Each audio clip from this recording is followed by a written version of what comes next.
Շնորհակալություն ազգային ժողովի մեծարգո փոխոսնակ, հարգելի գործընկերներ, քննարկում ենք ընդդիմության առաջադրած թեկնածուի ընտրության հարցը եւ մի քանի հետաքրքիր բան կա, որ առանձնացրել եմ այս օրերի երեկվա ու այսօրվա թեմաներից, որոնց ուզում եմ անդրադառնալ, ինձ հետաքրքիր է թվացել։ Պարոն Վարդևանյան, ես ձեզնից մի քիչ նեղացած եմ, մի քիչ շատ, բայց կպատմեմ, թե ինչու։ Դուք երեք այստեղ ձեր հիմնական ելույթի ժամանակ խոսում եք կալանքը որպես խափանման միջոց չքննարկելու մասին։ Ես իմ հիշելով Արսեն Թորոսյանից հետո երկրորդ պատգամավորն եմ, որ ինտենսիվորեն այս թեմայով խոսել եմ։ Երբ որ տիկին դատախազը այստեղ նստած էր, ես նույնիսկ հիշում եմ ինչ նախադասություն եմ ասել իր աչքերին նայելով, ասել եմ չի կարող այնպես պատահել, որ բանտերում ավելի շատ անմեղության կանխավարկածով պաշտպանված մարդիկ լինեն, քան մեղադրական դատավճիռ ունեցող մարդիկ։ Ես սա ասել եմ տիկին դատախազի, հետո կարձագանքեք, հիմա ոնց որ վերջում եզրափակիչ ելույթ ունեք, աչքերի մեջ նայելով այն ժամանակ, երբ որ դուք քաղաքական անհաջող փորձից հետո դեպրեսիայի մեջ մանդատը դրել գնացել եք, ձեր մնացած գործընկերներն էլ բոյկոտում էին, դրա արդյունքը եղել է, որ հաջորդ տարի դատախազը եկել է, ասել է, ես ունեմ լավ նորություն, բացառիկ դեպք է տեղի ունեցել։ Մեր դատավճռով պատիժը կրողները ավելի շատ են, քան կալանք կրողները։ Ես ուզում եմ ասեմ, որ մենք այդ հարցը ինտենսիվորեն բարձրացրել ենք եւ շատ լավ կլիներ, որ դուք այստեղ լինեիք։ Դուք բարձրացնեիք, բայց մենք ենք, ես կուզեի դուք այդ մեղադրանքը հնչեցնեիք, ես պաշտպանվեի, բայց որ մարդ չկար, մենք էինք ստիպված այդ հարցը բարձրացնում։ Արտաքին հետախուզության զեկույցին հղում տալով չեմ հիշում, որ գործընկերը ասում էր, որ Հայաստանի պետությունը ոչ մի բան չի արել 300,000 ադրբեջանցիների խոսույթի դեմ եւ ասում էր, որ արտաքին հետախուզության զեկույցում դա գրված է։ Տեղեկացնում որ սա պետական մարմին է։ Բայց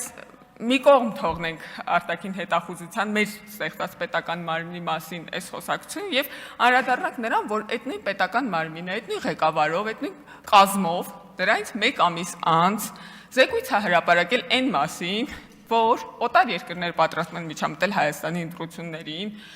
որ ձեր կուսակցությունը ըստ երևույթին համագործակցելով օտար պետությունների հետախուզական ծառայությունների հետ այնտեղ աշխատող տնտեսական գործիչների վրա ճնշում է գործադրում, որ կան Հայաստանի ընտրություններին քվեարկեն ձեր կողմ։ Այդ զեկույցը դրանից մի ամիս հետո է հրապարակվել, այնպես որ երբ որ մի հաջորդ անգամ մի ձեռքում այս ադրբեջանցիների հետ կապված զեկույցը կթափահարեք, մյուս ձեռքում թափահարեք այն զեկույցը, թե ոնց եք օտար հետախուզական ծառայություններին հրավիրել մասնակցելու Հայաստանի ներքաղաքական պրոցեսներին։ Ձեր հարցը պատասխանի վերջին դրվագում խոսեցիք պարոն Քոչարյանի հետ շատ հետաքրքիր զրույց ստացվեց, ասում եմ միջազգային կառույցները զեկույցներում կողմնապահություն են անում, մոտավորապես նույն տպավորություն ստեղծվեց, որ մենք ենք ասում միջազգային կառույցներին ինչ գրեն մեր մասին, բայց պարոն Քոչարյան դրանից մի ելույթ առաջ այստեղ կանգնած պարոն Քոչարյան, դուք ասում եք, որ ձեր անունը գրված է պետ դեպի զեկույցում որպես խնդիր։ Պարոն Քոչարյան, պետք է ընդունեք, որ այդ նույն զեկույցում պետդեպը գրել է, որ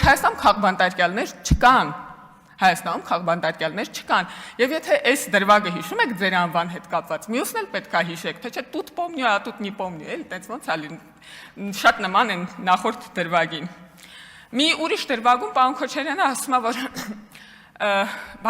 մարտի 1-ը արդարացնելով, ասում է, բա ինչ աներ պետությունը, հրավիրում էին զինվորականներին մասնակցելու շարժմանը, բարձրաստիճան զինվորականներին։ Պարոն Քոչարյան, էլի նույն բանն է ստացվում։ Ես կարող համաձայն չեմ ձեր հետ, բայց ընդունում եմ իգիտություն, որ ձեր մտածողությունը այդպիսին է, որ ժողովրդական շարժմանը զինվորականներին ընդհանրապես պետք չէր հրավիրել եւ այլն։ Բայց երբ որ Միքայել arczepiskopos Աջապահյանը զինվորականներին ձեր հորը կոչ էր անում գտնել մի լոյալ զինվորական, որը կսպանի Հայաստանի վարչապետին, դուք չէիք դատապարտում նրան։ Դուք ասում եք, սա բան է, քաղբանտարկյալ է։ Եթե էլի тут помню, а тут не помню, եկեք բան անենք, էլի նույն տրամաբանության շարունակականության մեջ լինենք։ Եվ ամենակարևոր բանը, որից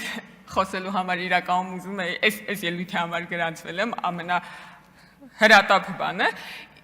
ինձ Ինձ շատ հետաքրքիր էր այն խոսակցությունը, որ տեղի ունեցավ Տիկին Վարդանյան ձեր եւ պարոն Ռուբինյանի միջև եւ շատ հետաքրքիր է, որ հետո պարոն Սաղաթելյանը շարունակեց այդ խոսակցությունը, որտեղ իմ տպավորությունները հաստատվեց։ Տիկին Վարդանյանը այստեղ ինչ է հարցում։ Հարցում է, որ երկրներն են Հայաստանի համար սպառնալիք։ Պարոն Ռուբինյանը իջնում է եւ պատասխանում է, որ Ադրբեջանի հետ չկարգավորված հարաբերությունները, Թուրքիայի հետ չկարգավորված հարաբերությունները, Տիկին Վարդանյանը ժպիտով էր լսում սա, ինձ թվում է, եթե սխալվում եմ, ելույթ ունեք, կարող եք ուղղել, ուզում էր ասել, դու չես ասում Ադրբեջանը, դու ասում ես Ադրբեջանի հետ չկարգավորված հարաբերությունները, ասես թե պարոն Ռուբինյանը ուրիշ բան է մտածում, բայց ուրիշ բան է ասում։ Բայց խնդիրը որն է, ինձ թվում է, ինչպես պարոն Եղոյանն է սիրում ասել, հասել ենք հարցի սրտին։ Խնդիրը որն է, որ մենք իսկապես չենք կարծում, որ Ադրբեջանը եւ Թուրքիան կամ Ռուսաստանը, ինչպես դուք եք հարցնում տեղից, ինքնին կարող են սպառնալիք լինել։ Ձեր մտածողության մեջ այդ սպառնալիքը էութենական է։ Դուք կարծում եք, որ Ադրբեջանը պետք է սպառնալիք լինի։ Հետևաբար դրա լուծումը այն է, որ Ադրբեջանը չլինի։ Մենք մտածում ենք, որ Ադրբեջանի հետ հարաբերությունների այսօրվա վիճակը կարող է սպառնալիք լինել եւ դա հնարավոր է փոխել։ Եվ դրա համար եք դուք հարցնում, իսկ Ռուսաստանը, որովհետև դուք ուզում եք, որ դրա արձագանքը լինի, իհարկե Ռուսաստանի հետ հարաբերությունների որոշ դրվագներ մեզ համար սպառնալիք են, ժողովուրդ ջան, նայեք, թե ոնց ինքը բենզինի հետ ինչ բենզին շուկայում ինչ կատարվեց, եթե մենք ունենայինք այն կախվածությունը ինչ-որ տարիներ առաջ, մենք այսօր չէինք կարողանալու, ես մեր հարաբերությունների դինամիկայի մասին չեմ ասում, մեզնից անկախ գործոնների մասին եմ ասում, մենք այսօր չէինք կարողանալու պահել մեր շուկան եւ լինում է այդպես է լինում, որ նաեւ ինչ որ այդ կախվածությունը, եթե Ուրուգվայից կախված լինենք կամ Ճապոնիայից, հա այդ կախվածություն կարող է ինչ որ դրվագում սպառնալիք առաջացնել մեզնից անկախ գործոնների պատճառով, ոչ միայն մեզնից կախված։ Հիմա իրական չգիտեմ, մեր ապրանքները որ հասնեն սահմանին, լինելու է վառելիք, որ դրանք ցրեն շուկաներով, եթե նույնիսկ բացվի։ Հարցը այն չէ, որ մենք լարում կամ սրում ենք հարաբերությունները, հարցը այն է, որ այդքան մեծ կախվածությունը ինքնին խնդիր է եւ պետք է լուծել։ Դա մեր ասածը դիվերսիֆիկացիայի քաղաքականության մեջ։ Եվ վերջում պարոն Վարդանյան, ես չէի ենթադրում, որ ինձ ժամանակ կմնա նաև այս հարցին անդրադառնալ, բայց Տիկին Հակոբյան դրան մի փոքր անդրադարձավ։ Ճիշտն ասած, ես ձեր մի նախադասությունից ցնցվել եմ, վեր եմ թռել տեղից, երբ որ լսել եմ։ Երբ որ դուք ասեցիք, ով է ավելի շատ տվել Ղարաբաղին, քան Սամվել Կարապետյանը։ Ես իսկապես կարող է դուք այդ պահին վատ եք ձևակերպել, բայց ես իսկապես հույս ունեմ, որ այն մարդիկ, ովքեր իրենց ընտանիքների անդամներին են տվել, իրանց արյունն են տվել, իրենց ձեռքերն ու ոտքերն են տվել, դա չէ։ Հարգելի գործընկերներ, ելույթով կպատասխանեք։ Պարոն Վարդանյան, դա օքեյ, ելույթով կպատասխանեք, էլի, ես եթե տեղը չի լսվում, ձեր ասածը չի լսվում, իմ ասածն է լսվում եթերում ինչպես գիտեք, եւ ճիշտն ասած, այդ զգայունությունը չունենալը, տենց արտաբերելը, ես չգիտեմ, ձեր միջավայրում կան այդ մարդիկ, չկան այդ մարդիկ, ովքեր իսկապես իրենց կյանքն են տվել, այդ խնդրի կարգավորման համար, բայց ես ուզում եմ, որ մենք լրիվ տարբեր սոցիալական խմբերից ենք կներեք, էլի, որ սենց եմ ասում, որովհետև